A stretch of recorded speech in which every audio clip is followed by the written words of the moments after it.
नमस्कार मित्रांनो, आजच्या आपल्या बोधकथेचे नाव आहे लक्ष्य. एकदा एक गरुडाचे पिल्लू नुकतंच उडायला शिकलं होतं. उत्साहाच्या भरात ते सगळ्यांना आपल्या उडण्याचे कौशल्य दाखवत होते.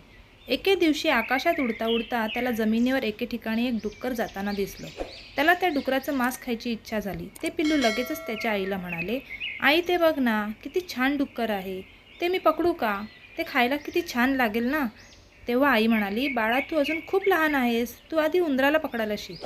गरुडाचे पिल्लू खूप आज्ञाधारक होते.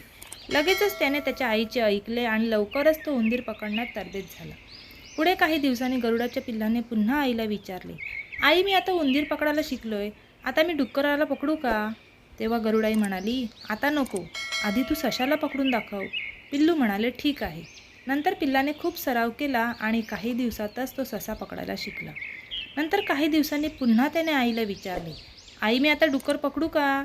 तेव्हा गरुडाई म्हणाली, तू आता शेळीचे कोकरू पकडून दाखव बरं.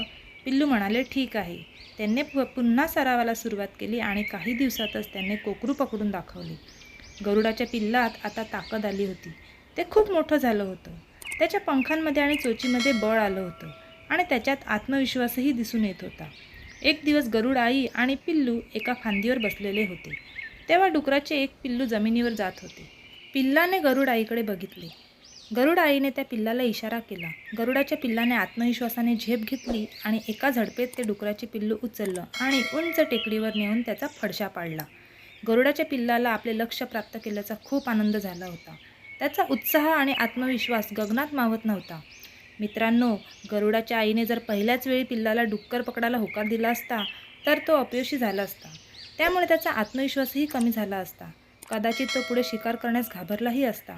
म्हणून गरुड आईने पिल्लाच्या आवाक्यात असणाऱ्या लहान उंदरापासून सुरुवात करायला सांगितले आणि मग शेवटी त्याला डुक्कर पकडायला सांगितले, ज्यात तो सहज यशस्वी झाला आणि त्याचा आत्मविश्वासही वाढला. मित्रांनो, आपणही आपले लक्ष्य मोठे ठेवायला हवे, पण त्याची सुरुवात लहान प्रमाणापासून केली पाहिजे.